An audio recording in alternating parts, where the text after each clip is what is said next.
الحمد للہ رب العالمین، الصلاۃ والسلام علی رسولہ النبی الکریم وعلی آلہ واصحابہ اجمعین۔ الحمد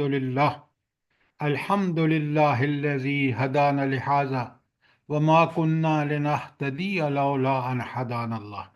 رب اشرح لی صدری ویسر لی امری واحلل عقدۃ من لسانی یفقہوا قولی، آمین یا رب العالمین۔ ہم نے سورہ حج شروع کر رکھی ہے اور انشاءاللہ آج ہم سورہ اس کی آیت نمبر 30 سے شروع کریں گے۔ اچھا، ابھی ہم نے دو ٹاپکس بڑے کلیئرلی سمجھے ہیں، ایک ہے مکی صورتوں کے مرکزی مضامین اور دوسرے ہیں مدنی صورتوں کے مرکزی مضامین۔ وہ ساری تفصیلات آپ کو ہینڈ آؤٹ میں مل چکی ہے، اور وہ ہم نے اس لیے ان چیزوں کو سمجھنے کی کوشش کی کہ یہ سورت حج جو ہے اس کا کچھ حصہ مکی ہے جو آیت 24 تک ہے، اور آیت 25 سے مدنی سے شروع ہو جاتا ہے۔ اب آپ کو ان دو ہینڈ آؤٹ جو آپ کے پاس ہیں اس کے نتیجے میں بہت اچھی طرح سمجھنا چاہیے کہ یہ جو 1 تا 24 مکی آیات ہیں، اس میں آخرت کا بڑا ہی اس جھٹکے، اس زلزلے کا ذکر ہے جس سے پوری دنیا کانپ جائے گی۔ لہذا آخرت بڑا مضمون ہے کس کا؟ آخرت کس کا مضمون ہے؟ یہ سر مکی آیتوں مکی کا، صورتوں کا مضمون ہے، بالکل آپ مکی نے صورت۔ ٹھیک کہا۔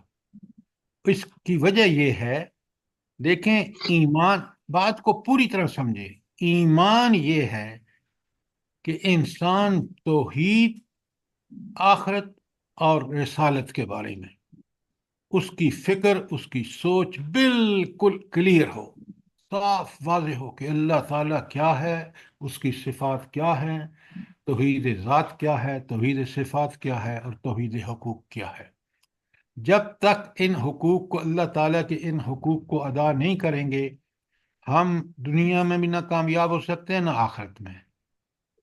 اور اس کا انکار کرنے والا، اللہ تعالیٰ کے توحید کا انکار کرنے والا، آخرت کا انکار کرنے والا، رسالت کا انکار کرنے والا، پکا سچا کافر ہے۔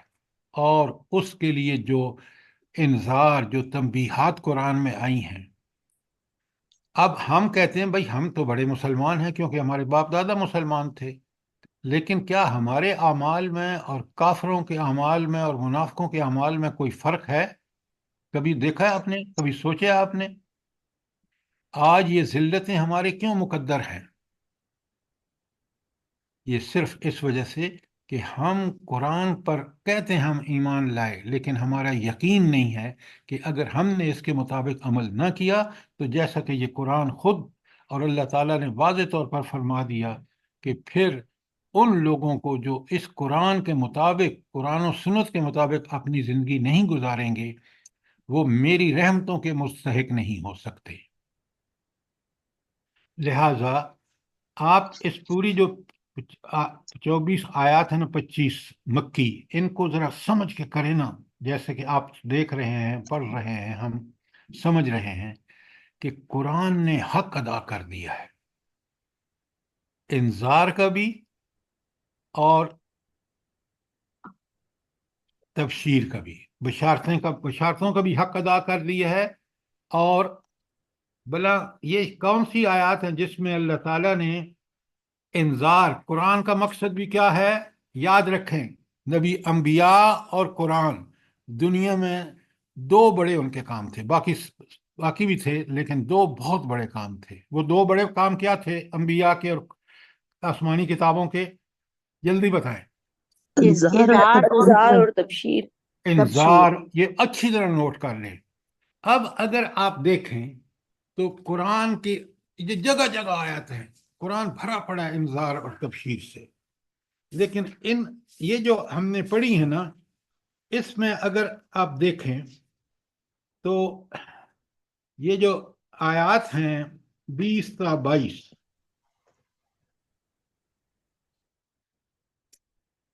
دیکھ رہے ہیں آپ؟ آیت 20 تا 22 میں آپ کے سامنے پڑھتا ہوں. آیت 20 ہے، بڑے غور سے سنیے. جی بلکہ ہاں 19 سے چلتے ہیں. 19 کو دیکھیں، میں پڑھ رہا ہوں اور آپ بڑے غور سے سنیں، ترجمے کو بھی دیکھیں. بسم اللہ الرحمن الرحیم. ہاذان خصمان اختصموا فی ربہم. یہ ہیں دو گروہ جو اپنے رب کے بارے میں جھگڑتے ہیں. دو گروہ کا مطلب ہے ایک فریق انبیاء کا ہے اور دوسرا فریق جو کافر ہے، جو انہوں نے مانا. اب سنیں. فالذین کفروا، جن لوگوں نے کفر کیا، انکار کیا، قطعت لہم ثیاب من النار، ان کے کپڑے آگ کے ہوں گے. یصب من فوقہم رؤوسہم الحمیم، ان کے سر پر کھولتا ہوا پانی ڈالا جائے گا. یصہر بہ ما فی بطونہم والجلود، جو کچھ ان کی کھالیں ہیں اور جو ان کی جس پیٹ کے اندر ہے وہ گل جائے گا، اتنا کھولتا ہوا پانی ہوگا. وَلَهُمْ مقام من حدید، مقام من حدید، ان کے لیے لوہ کے گرز تھوڑے ہوں گے. کلما ارادوا ان یخرجوا منہا، جب بھی وہاں جہنم سے نکلنے کی کوشش کریں گے، من غم، اذیتوں سے، اعیدوا فیہا، اس میں واپس لوٹائے جائیں گے گرز مار مار کر. وذوقوا عذاب الحریق، اور چکھو مزہ اپنے جلنے کا مزہ. یہ جو میں نے آپ کے آیات 19 تا 22 پڑھی ہیں، یہ آیات کس کے بارے میں ہے؟ سر یہ وہ فریق ہے جو کرنے انبیاء والے کی لوگوں کے تعلیمات کو بارے رد میں. کرے گا. جی سر یہ اس فریق کے لیے ہے، یہ آیات جو انبیاء انذار ہے مکافروں کے لیے. اتنی لمبی چوڑی بات کیوں کر؟ بالکل انذار سر. انذار ہے کن لوگوں کے لیے؟ جو اللہ کے حکم کے مطابق نہیں چلیں گے، جن کی زندگی قرآن و سنت سے ہٹی ہوئی ہوگی. بہت اچھی طرح سمجھیں. تو یہ تھی انذار کی. اور اگلی آیتیں میں پڑھ رہا ہوں. اللہ تعالیٰ فرماتے ہیں ان اللہ يدخل الذین آمنوا وعملوا الصالحات جنات تجری من تحتها الانہار. وہ لوگ جو ایمان اور عمل صالح، یعنی قرآن و سنت کے مطابق ان کی فکر بھی اور عمل بھی ہوگا، وہ ایسے باغوں میں داخل کیے جائیں گے جن کے نیچے سے نہریں بہتی ہیں. یحلون فیہا من اساورا، ان کو سونے کے کنگن پہنائیں گے. من الذہب، سونے کے کنگن پہنائے جائیں گے. وَلُؤْلُؤْ، اور اس موتی سجے ہوئے ہوں گے. وَلِبَاسُهُمْ فِيهَا حریر، اور ان کا جو کپڑے ہوں گے جو ان کے پہننے کے کپڑے ہوں گے وہ ریشم کے ہوں گے. وَهُدُوا إِلَىٰ طَيِّبٍ مِّنَ الْقَوْلِ، اور اللہ کی طرف سے ان کو پاکیزہ کلمات عطا ہوں گے. وَهُدُوا إِلَىٰ صِرَاطٍ حمید، اور وہ اس راستے کی طرف ان کی رہنمائی کی جائے گی جو اللہ رب العالمین جو الحمید ہے اس کے راستے کی طرف. اب مجھے یہ بتائیں کہ یہ آیات کس کے بارے میں ہے؟ تبشیر. تبشیر ہے. یہ ہے بشارت. کن کے لیے بشارت ہے؟ قرآن و سنت پر ایمان لا کر یقین کر کے اس کے مطابق عمل کریں گے تو یہ ان کے لیے خوشخبری ہے. اور اگر انکار کر کے پھر اس کے خلاف کام کریں گے تو ان کے لیے کیا ہے؟ انذار سر. ہے. یہ ہے قرآن اور سارے انبیاء کی دعوت کا لب لباب، کہ انسانوں کو پوری طرح ڈرایا گیا ہے، پوری طرح تنبیہات دی گئی ہیں کہ تم دنیا کی زندگی اگر اللہ کے احکامات جو برحق ہیں، اللہ کی تعلیمات، عقیدہ ہو، عبادات ہوں، ایمانیات ہوں، اور اخلاق ہوں، اعمال ہوں، معاملات ہوں، اگر تم نے ان میں گڑبڑ کی اور اللہ کے حکم کو پس پش ڈالا، رسول اللہ صلی اللہ علیہ وسلم کے طریقے پر نہ چلے، تو تمہارے لیے دنیا میں بھی ذلت اور آخرت میں جہنم. آپ دیکھ لیں دنیا کی ذلت کا نمونہ ابھی جو افغانستان میں امریکہ کو شکست ہوئی ہے. اور اللہ کی مدد کن کے ساتھ تھی؟ جنہوں نے اللہ پر بھروسہ کیا، اللہ کے حکم کے مطابق انہوں نے قربانیاں دیں، اللہ نے بالآخر ان کو کامیاب کیا۔ تو یہاں تک جو آیتیں میں نے آپ کے ساتھ پڑھی ہے نا 25 تک، یہ آیتیں ہیں مکی۔ اور اب اس کے بعد جو مدنی صورتیں ہیں وہ آپ کو، اب مدنی صورتیں شروع ہو گئی ہیں۔ اچھا، بھلا میں یہ آیت 26 جو پڑھ چکے ہیں ہم، میں پڑھتا ہوں، آپ اس کو کیوں مدنی کہتے ہیں، کیا ریزن ہے؟ آپ کے پاس دلیل کیا؟ ان الذین کفروا، وہ لوگ جنہوں نے کفر کیا، یصدون عن سبیل اللہ، وہ اللہ کے راستے سے روکتے ہیں، والمسجد الحرام، اور مسجد حرام لوگوں کو زیارت کرنے نہیں دیتے، عمرہ نہیں کرنے دیتے، حج نہیں کرنے دیتے۔ ہاں، الذی، اور مسجد حرام کون سی ہے؟ الذی جعلہ للناس سواء العاقف فیہ والباد، یہ مسجد حرام ایسی جگہ ہے جس کو اللہ نے کیسا بنایا ہے؟ جلدی بتائیں۔ سب کے لیے، سب کے لیے، ہاں، برابر، سب کے لیے برابر۔ ایسا نہیں ہے کہ کسی کے لیے اللہ تعالیٰ نے لوکلوں کے لیے زیادہ اچھا عبادت کا فری رکھا ہو، بلکہ نہیں، اللہ رب العالمین نے، بڑے غور سے سنیے، تو اللہ رب العالمین نے جو ہے یہ مسجد حرام کیسے بنائی ہے؟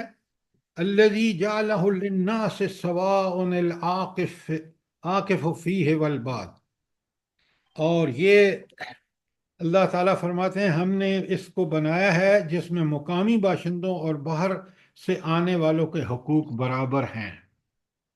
اور پھر فرمایا وَمَن یُرِدْ فِیہ بِالْحَادِ بِظُلْمٍ، اور جو کوئی اس مسجد حرام میں راستی سے ہٹ کر ظلم کا طریقہ اختیار کرے گا، نُذِقْهُ مِنْ عَذَابٍ أَلِيمٍ، اس کو ہم بڑا دردناک عذاب دیں گے۔ اچھا، یہ مدنی صورت کیسے ہو گئی ہے؟ ساری آیت مدنی کیوں ہو گئی ہے؟ یہ یہ اس 26، کا صلح حدیبیہ 25، کی طرف اشارہ ہے، جی صلح حدیبیہ کی طرف اشارہ ہے، وہ مدینہ میں ہوئی تھی۔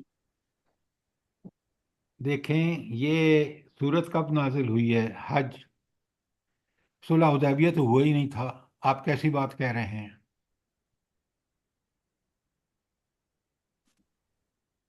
یہ سدون عن سبیل اللہ مسجد حرام، آپ مسجد دیکھیں، یعنی میں نے آپ سے بات تاریخی اعتبار سے کی ہے، ابھی مسجد وہ صلح حدیبیہ تو ہوا ہی نہیں ہے۔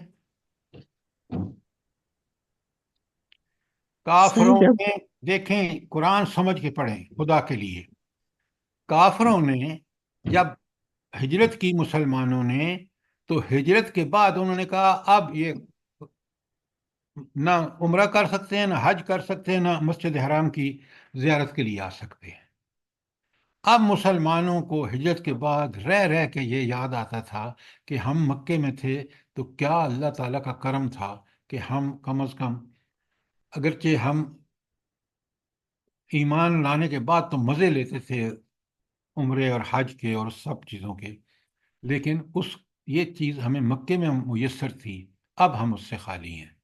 لہٰذا یہ مدینے میں اللہ تعالیٰ ان کو بتا رہا ہے، اور یہ مدنی صورتیں، ساری آیات مدنی آیات اس لیے ہیں کہ یہ ان کو اللہ تعالیٰ صاف صاف بتا رہے ہیں، اور یہ قریش کے ظلم کی طرف اشارہ بھی موجود ہے، اور یہ کہ اللہ تعالیٰ بتا رہے ہیں کہ بیت اللہ کی تعمیر کے مقاصد کیا تھے، کہ کسی خاندان کی اجارہ نہیں ہوگی، یہ سب کے لیے برابر ہے، اور مسلمانوں کے لیے، چاہے وہ مکے کے رہنے والے ہوں یا باہر کے رہنے والے ہوں، ان ہر ایک کو حج کی برابر سطح پر اجازت ہے۔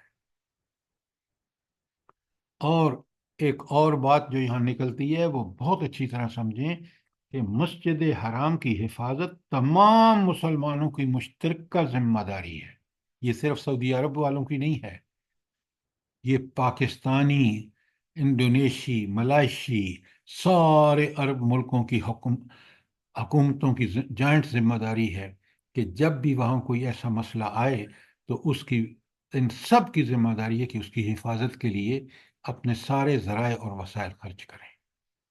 اب بات کلیئر ہے کہ نہیں کلیئر؟ الحمدللہ۔ جی اچھا، سر۔ اب یہ تو تھی 25ویں آیت۔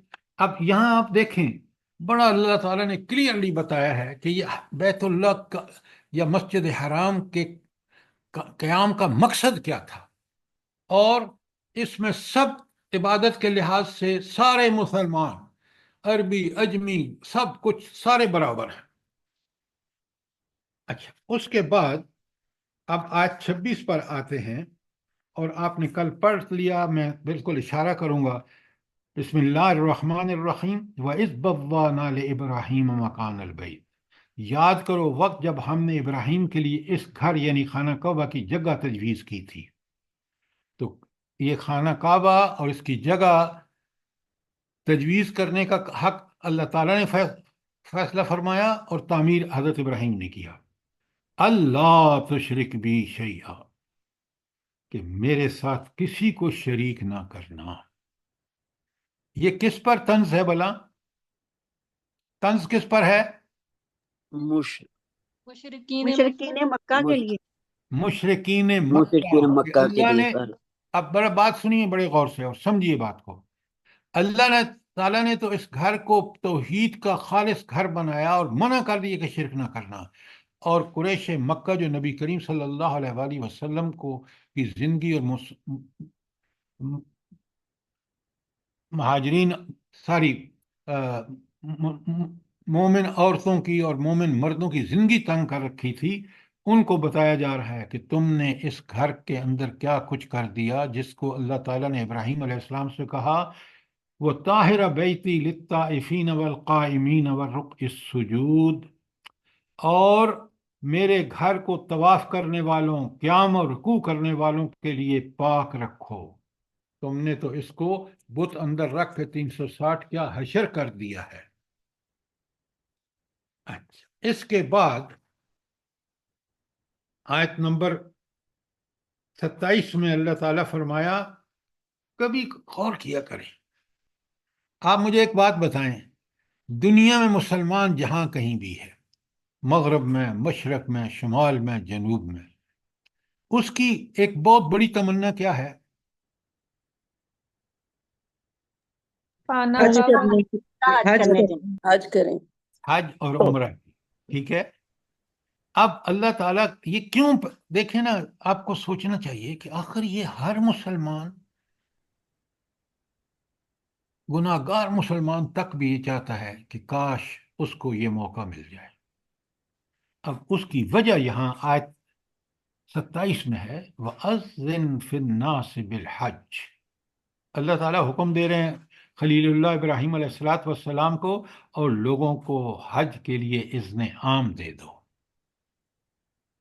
اللہ خود فرماتے ہیں یاتوک رجالا وعلی کل ضامر یاتین من کل فج عمیق، اور وہ تمہارے پاس ہر دور و دراز مقام سے پیدل اور اونٹوں پر سوار ہو کر آئیں گے، کیونکہ اس وقت سواری اونٹ ہی کی تھی، گھوڑا بھی اتنا لمبا سفر نہیں کر سکتا تھا بھوک اور پیاس کی وجہ سے، تو اونٹوں پر سفر۔ دیکھیں رب نے جب حکم دیا اور ساتھ ہی لوگوں کے دلوں کے اندر یہ طلب اور تڑپ ڈال دی۔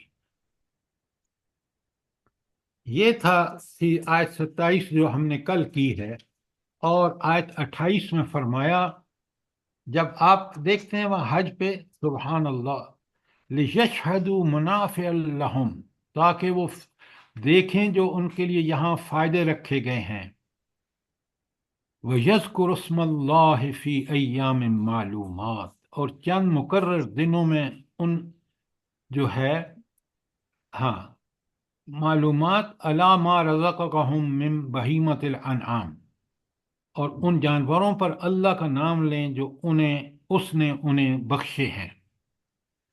آپ جانور کو سوائے اللہ کے نام اللہ اکبر تکبیر پڑھے بغیر ذبح نہیں کر سکتے، اور وہ حلال اسی وقت ہوتا ہے جب وہ اللہ کے نام پر ذبح کیا جائے۔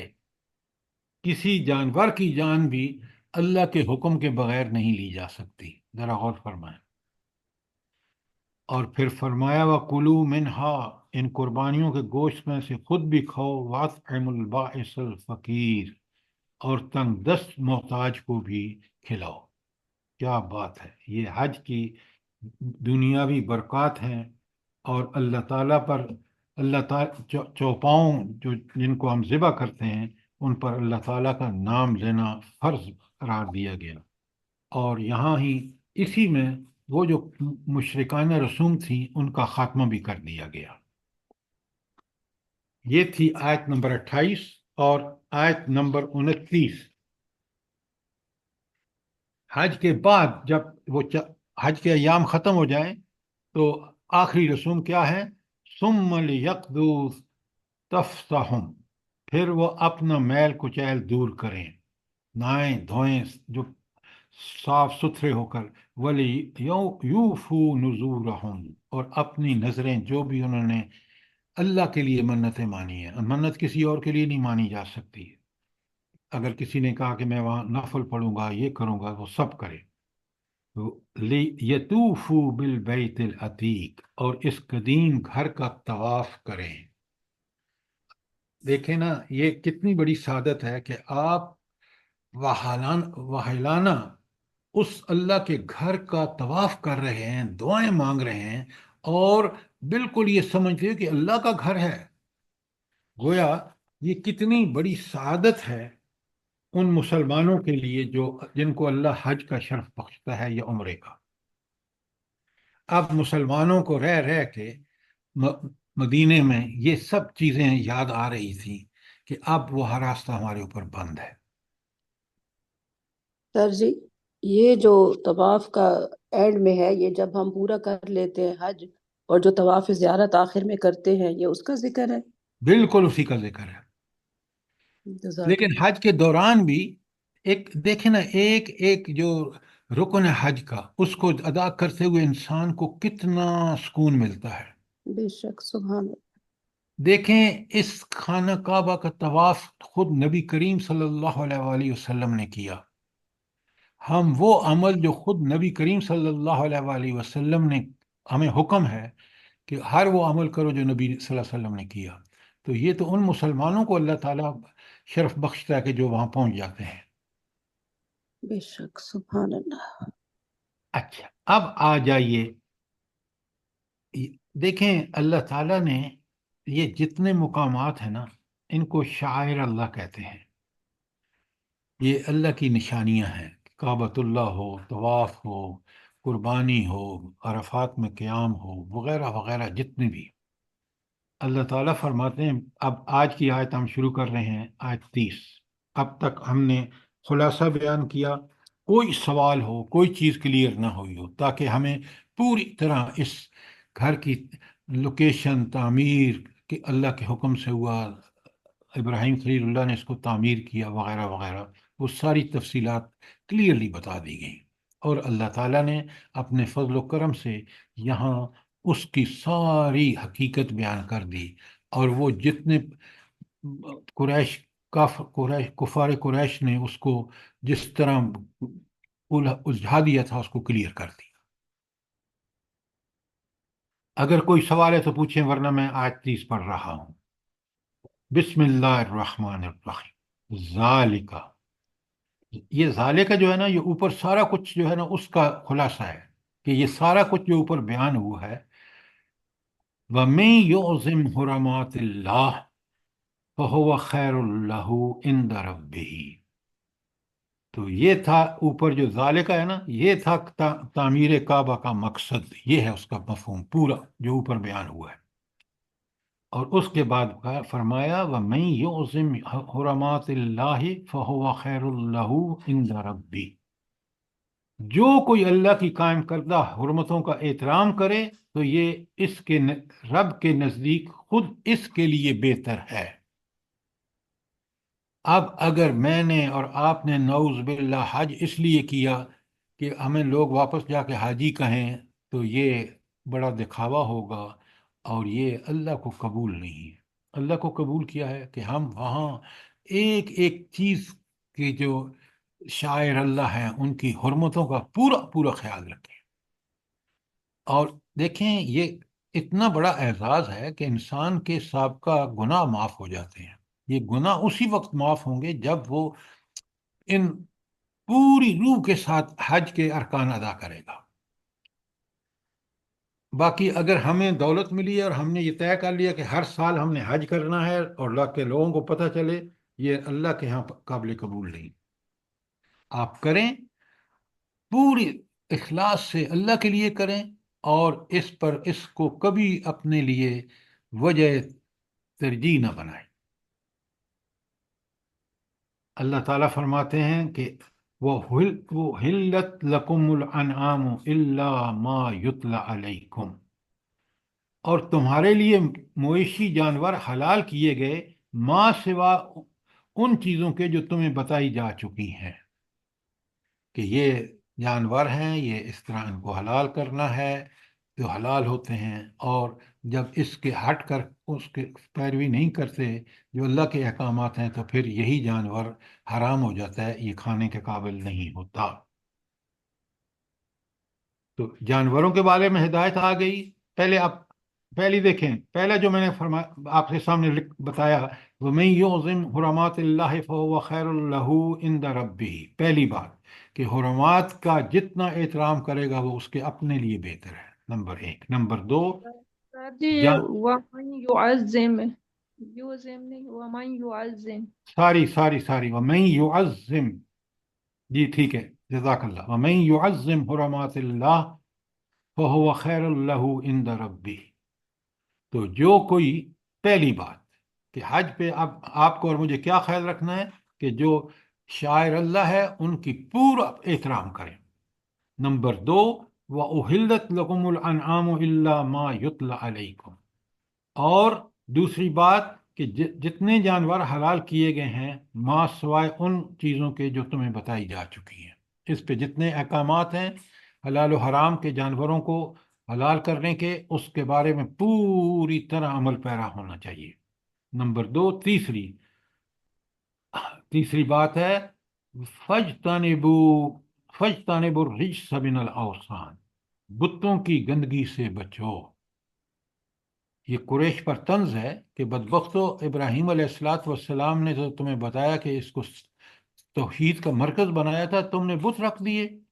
تو پھر دوسری بات یہ بتائی، تیسری بات کہ بتوں کی گندگی ہے، یہ شرک ہے، اور شرک سب سے بڑا گناہ ہے. اور اگر آدمی توبہ تائب کیے بغیر مر گیا تو یہ گناہ کبھی معاف نہیں ہوگا.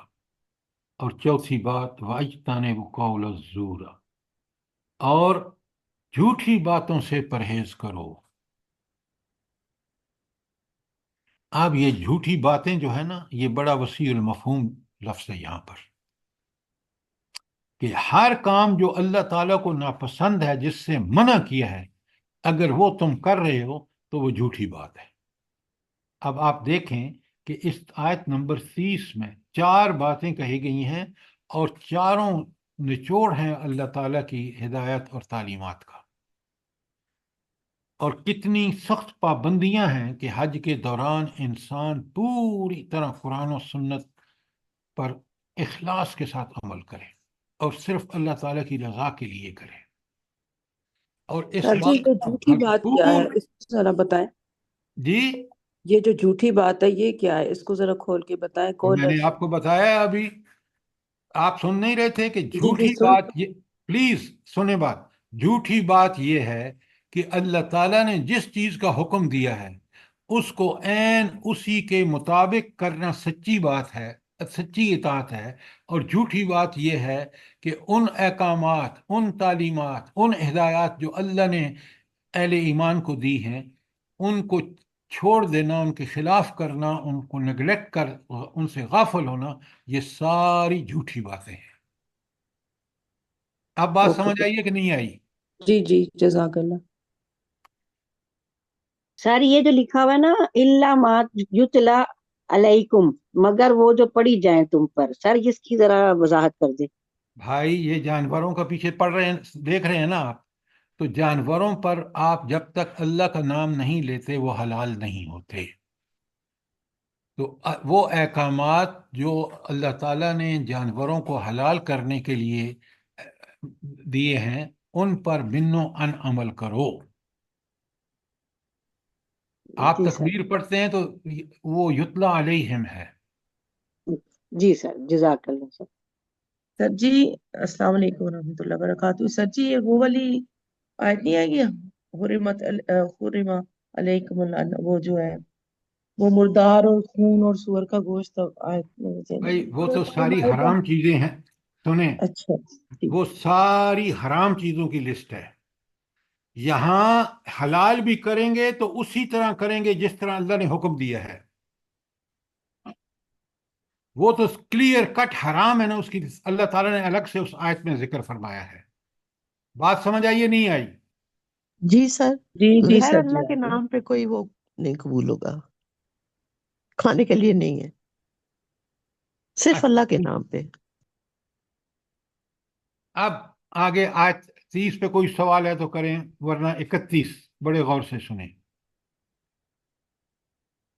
حنفاء للہ غیر مشرکین، یکسو ہو کر اللہ کے بندے بنو اور اس کے ساتھ کسی کو شریک نہ کرو. اب آپ دیکھیں جو مرتبہ اللہ کے گھر کا ہے کسی اور جگہ کا نہیں ہو سکتا. یہ جو لوگ جا کے قبروں کا طواف کرتے ہیں یہ کلیئر کٹ شرک ہے. تو اللہ تعالیٰ کو آپ دیکھیں نا، ابرہہ کیوں تباہ ہوا، پورا لشکر اللہ نے ملیہ میٹ کر دیا ہاتھیوں سمیت. اس لیے کہ وہ خانہ کعبہ کی حرمت کو پامال کرنے آیا تھا، اور وہ اللہ کا گھر ہے، اللہ سے بڑھ کر کوئی اس کی حفاظت کر سکتا ہے؟ تو حنفاء للہ، یکسو ہو کر اللہ کے بندے بنو. اچھا کیا مطلب ہے بنا، اس کا مفہوم کیا ہے کہ حنفاء للہ کا مفہوم کیا ہے؟ ترجمہ تو میں نے آپ کے سامنے کر دیا کہ یکسو ہو کر اللہ کے بندے بنو. خیر ہر طاغوتی طاقت سے بچ بچا کر اللہ قرآن و سنت کے مطابق چلو. اور کوئی؟ یہ جو توحید الوہیت ہے اس میں سر. اور سر جی اللہ کے ساتھ کسی کو شریک نہیں کرنا. دیکھیں یہاں یکسو ہو کر، حنیف کون تھا؟ قرآن کس کو حضرت حنیف ابراہیم کہتا ہے؟ علیہ السلام. ابراہیم علیہ حضرت السلام. ابراہیم علیہ السلام. دیکھیں نا، چیزوں کو آپ بالکل ایک عام ترجمہ لیتے ہیں. قرآن اللہ کا کلام ہے، اس کے اللہ کے خلیل ابراہیم علیہ السلام یکسو تھے. انہوں نے آگ میں گرنا، آگ میں پھینکنا ان کو پسند تھا، لیکن بتوں کی پوجا نہیں. ان کو کعبۃ اللہ کا مرکز بنانے کے لیے پیچھے پڑ کے آئے ہیں، اب اللہ تعالیٰ نے ان کو چنا. تو آپ نے اور میں نے اللہ تعالیٰ کی وحدانیت، ذات میں ہو، صفات میں ہو، حقوق میں ہو، اس کو کسی درجے میں نہیں چھوڑنا. یہ جو ابھی ہماری بہن کہہ رہی تھی نا بچ بچا کے، وہ یار بچ بچانے کا مطلب کیا ہے؟ آپ کو تو اللہ حکم دے رہا ہے کہ یکسو ہو کے، بچنا بچانا نہیں ہے. آپ کا مطمع نظر صرف اور صرف اللہ کے احکامات کی تعمیل، اس کی رضا کے لیے ہونی چاہیے. اس کے لیے سر دھڑ کی بازی ایسی لگانی چاہیے جیسی حضرت ابراہیم نے لگائی ہے. یہ ہے حنفاء للہ کا مطلب. یہ آپ جو ترجمہ کر کے اور پھر اپنی ایک گھڑ لیتے ہیں کہ بس جی شرک سے بچو، نہیں. حنیف وہ ہے جس کو ہر وہ کام کرنا ہے جس کو اللہ تعالیٰ نے حکم دیا ہے، اور ہر اس کام سے بچنا ہے جس طرح ابراہیم علیہ السلام بچے. پھر فرمایا غیر مشرکین، اور اس کے ساتھ کسی کو شریک نہ کر. یہ معمولی بات نہیں ہے. اللہ تعالیٰ فرماتے ہیں، آگے سنیں بڑے غور سے، میں ترجمہ کر رہا ہوں، پہلے آپ سے سوال کروں گا پھر میں آپ کو جواب دوں گا. اللہ تعالیٰ فرماتا وَمَن یشرک باللہ، جو کوئی شرک کرے فَكَأَنَّمَا خَرَّ مِنَ السَّمَاءِ، گویا وہ آسمان سے گرا. شرک کرنے والا گویا کہاں سے گرا؟ آسمان سے. کیا مطلب ہے اس کا؟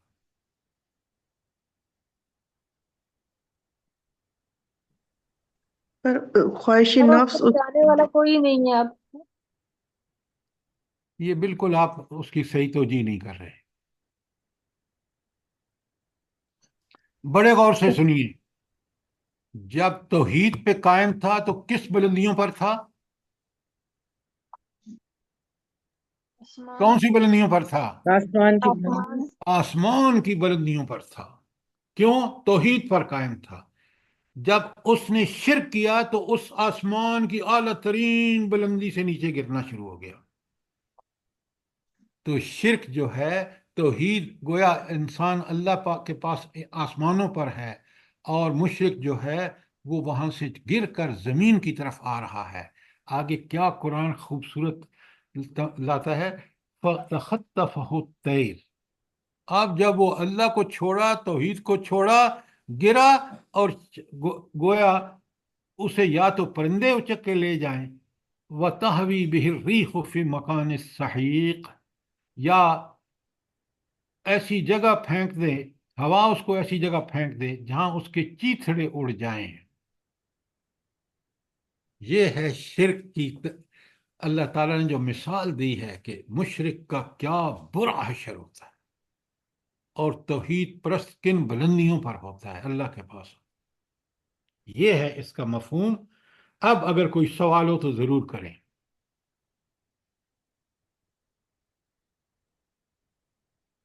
فی مکان صحیح کا کیا مطلب ہے؟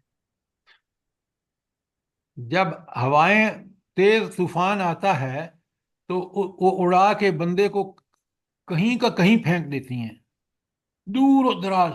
یہ ہے مکان صحیح. اب بات سمجھ آئی ہے؟ جزاک اللہ خیر. مشرک جب شرک کرتا ہے نا تو گویا اس کو مثال بتائی گئی ہے کہ گویا اس نے اپنے شرک کی وجہ سے اس کو اللہ کی لعنتیں، اس کا اللہ کی طرف سے اس کو پر جو تبرہ بازی ہو رہی ہے وہ یہ کہ وہ گویا کہ ایسی طوفان میں گھر گیا ہے کہ جو ہوا اس کو اٹھا کے کہیں ایسی جگہ پھینک دے گی جو بہت دور و دراز ہوگی. اور یہ نتیجہ کس کا ہے؟ شرک کرنے کا.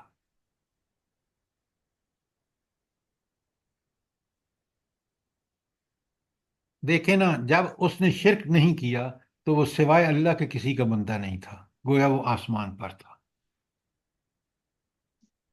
یہ توحید آپ کو جو میں نے شروع میں بھی بتایا کہ اصل میں دین اسلام پورے کا پورا نظام، اس کی بنیاد کیا ہے؟ توحید.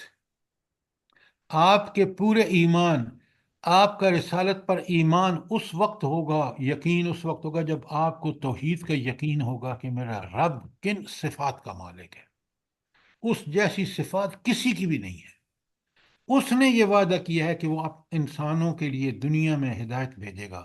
اس کے لیے اس نے رسالت کا راستہ چنا. آخرت یقینی ہے کیونکہ اس رب کا حکم ہے آ کے رہے گی، اور میرے چھوٹے سے چھوٹے اور بڑے سے بڑے عمل کا حساب وہاں ہوگا. میں آج دنیا میں پوری ذمہ داری کے ساتھ زندگی گزاروں. توحید ہی دین کی جڑ اور اصل ہے. ایمانیات فکر ہے، سوچ و فکر ہے، پہلے یاد رکھیں. اس سوچ و فکر اگر پکی اور سچی ہوگی تو پھر کیا کرے گا انسان؟ عمل صالحات. عمل صالحات اس کا نتیجہ ہوں گے. کس فکر کا؟ جو فکر یقینی ہے. بھائی ہم امریکہ کے پیچھے، شیطان کے پیچھے چل رہے ہیں کیونکہ ہماری توحید ٹھیک نہیں ہے. ہم اگر اللہ کو سمجھتے کہ اس کی ذات، صفات اور اس کے حقوق کیا ہیں تو کبھی بھی ہم کسی ذرا برابر کسی کو اس کے برابر نہ سمجھتے. آج تو ہم شیطان کے پیچھے چل رہے ہیں، امریکہ کے پیچھے چل رہے ہیں. شادیاں ہماری ہندوانہ طریقے پر ہو رہی ہیں. اللہ اور رسول سے تو ہمارا تعلق صرف زبان کا ہے. یہ آیات بہت اہم ہے، بڑی اچھی طرح سمجھیے، سوال کیجئے تاکہ چیز بڑی کلیئر ہو جائے. یہ تھی آیت 31. اب چلیے آیت 32 میں.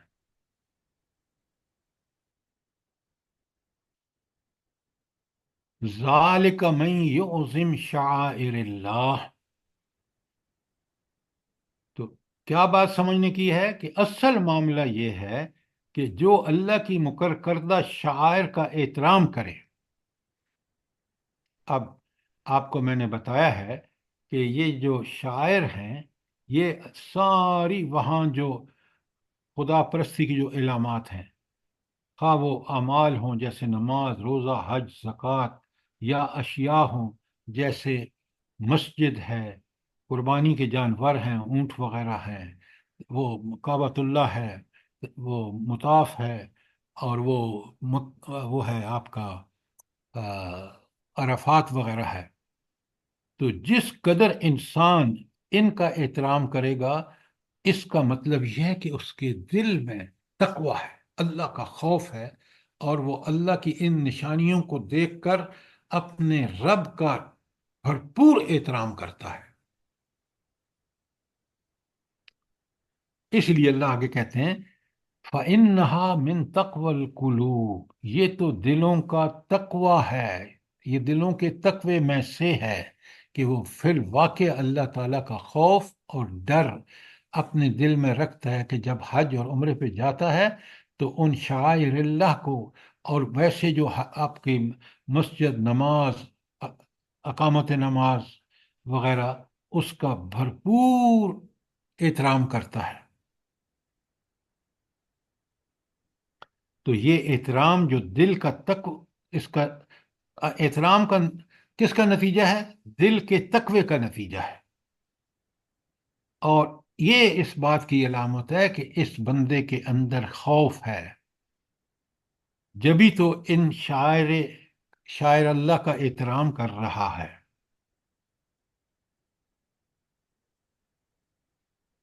تو یہ مطلوب ہے، اور ہمیں حج یا عمرے پر جانے سے پہلے یا عام زندگی گزارنے کے وقت بھی تقویٰ پیش نظر رہے کہ اللہ کا خوف، اللہ کا ڈر، اللہ کے لیے سارے کام کرنے کا.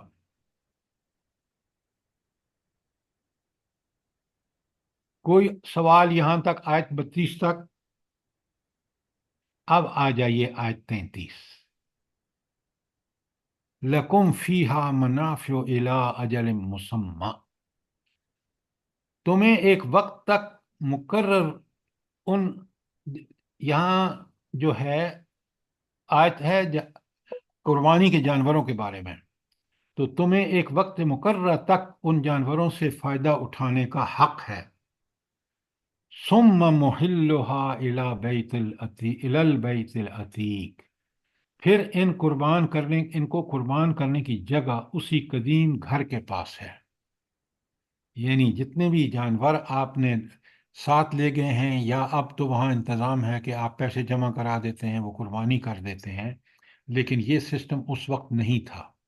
لوگ قربانی کے جانور ساتھ لے کے جاتے تھے، اور وہاں اللہ تعالیٰ فرما رہا ہے کہ ان سے تمہیں فائدہ اٹھانے کا حق ہے، اور پھر آپ ان کو وہیں ذبح کریں جہاں اللہ تعالیٰ نے اس قدیم گھر کے پاس جگہ بتائی ہے قربانی کی. سر یہ آیت نمبر جو ہے 32 کے حوالے سے سوال ہے کہ شاعر اللہ جو ہے مختلف مذاہب کے شعار جو ہیں وہ کیا کیا ہیں؟ کیوں آپ کو کیا ضرورت پڑ گئی ہے مختلف مذاہب؟ ہمیں تو چاہیے کہ ہم اسلام کے شاعر کو پڑھیں، سمجھیں. چلیے وہ تو اسلام کے شاعر کے بارے میں ہی بتا دیں ذرا تھوڑی وضاحت سے. ہاں، تو آپ یہ بات کریں نا، آپ کہہ رہے ہیں سارے دوسرے مذاہب کی بتائیں. کیوں بتاؤں؟ مجھے کیا غرض ہے ان سے؟ کیا مجھے پریکٹس کرنا ہے ان سے؟ ہر وہ شاعر جو اللہ کے ان شاعر کے خلاف ہے وہ غیر اللہ کا شاعر ہے. مشرکین دیکھیں، وہ کہتے تھے، مشرکین مکہ، کہ بھائی ہمیں تو وہاں جانے کی ضرورت نہیں عرفات میں. بس کافی ہے، ہم آگے اس میں منا میں تو ہم ان چیزوں کو صرف اس حد تک سمجھیں کہ بچنا کس سے، وہ شرکیہ کیا ہے۔ اب یہ شاعر وہاں جو شاعر ہیں، آپ کے سارے مقامات، چاہے وہ مطاف ہو، چاہے وہ آپ کا وہ صفا مروہ کے درمیان چکر لگانے کی جگہ ہو، چاہے وہ آپ کا مقام ابراہیم ہو، چاہے منا ہو، چاہے عرفات ہو، چاہے مسجد نمرہ ہو، یہ سارے کے سارے شاعر اللہ ہیں وہاں مکے میں۔ اب بات سمجھ آ گئی ہے؟ جی آ گئی ہے۔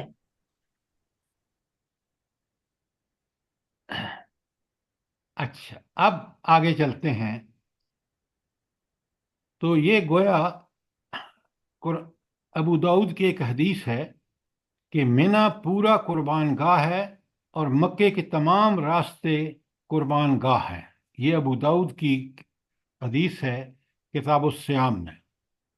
تو گویا یعنی آپ جانوروں کو، اب تو آپ نے دیکھا ہے کہ وہ جو قربان گاہ ہے وہ وہاں نہیں ہے، کیونکہ ایک انتظام کر دیا گیا ہے سعودی گورنمنٹ کی طرف سے، اور وہ ہے کہ آپ پیسے جمع کراتے ہیں اور وہ آپ کی طرف سے قربانی کر دیتے ہیں، آپ کو انفارم کر دیتے ہیں۔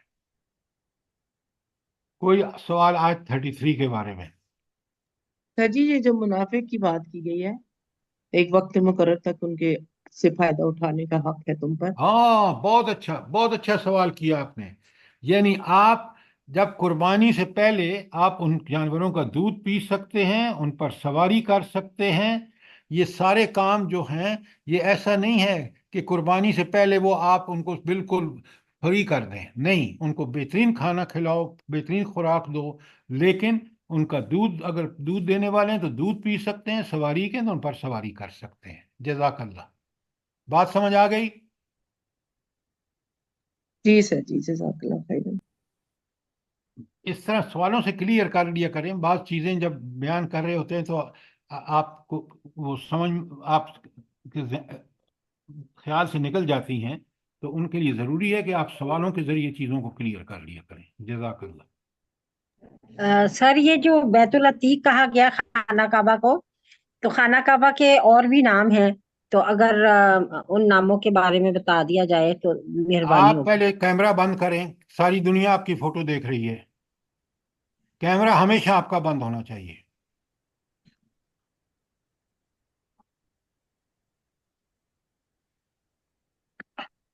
پھر آپ کا کیمرہ کھلا ہے، یہ آپ کا کیمرہ کھلا ہے۔ اچھا میں بند کرتی ہوں۔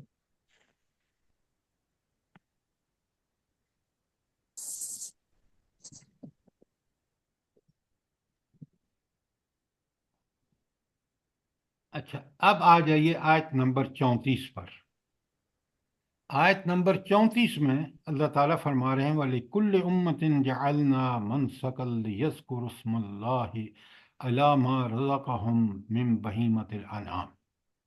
ہر امت کے لیے ہم نے قربانی کا ایک قاعدہ مقرر کر دی ہے تاکہ اس امت کے لوگ ان جانوروں پر اللہ کا نام لیں جو اس نے ان کو بخشے ہیں۔ تو جانور سوائے اللہ کے نام کے کسی اور نام پر ذبح نہیں کیے جا سکتے، نہ کسی قبر والے کے، نہ کسی بت پہ، نہ کسی کے بھی سوائے اللہ کے۔ کیوں؟ یہ جانور اللہ نے پیدا فرمائے ہیں، اللہ نے ان کی جان کا ذمہ لیا ہے، اور وہ اسی کے حکم سے ان کو ذبح کیا جا سکتا ہے۔ لہذا یہ انسان جو آپ دیکھ رہے ہیں آج بھی پاکستان میں، وہ جی اللہ کے نام پر ذبح کریں گے لیکن فلاں قبر پہ کریں گے، اللہ نے سختی سے منع کیا ہے کہ یہ اس کے ساتھ پھر اس قبر والے کا کوئی احترام آپ اس کے ساتھ جوڑ دیتے ہیں، وہ بالکل غلط ہے۔ یہ صرف اللہ کے نام پر ہوگا، اور کسی قبر پر لے جا کر، کسی درگاہ پر لے جا کے ہرگز ذبح نہیں ہوگا۔ ذبح اپنے مقام پر جہاں پہ آپ اس کو ذبح کرنا چاہتے ہیں کر لیں۔ سر ایک بات پوچھ سکتی ہوں؟ جی فرمائیں۔ یہ ہے کہ یہ دیکھیں قربانی کرتے ہیں ہم لوگ گائے کی بھی اور اونٹ کی بھی، تو یہ مکہ میں حج کی تو صرف یہ سر بکرے اور یہ جو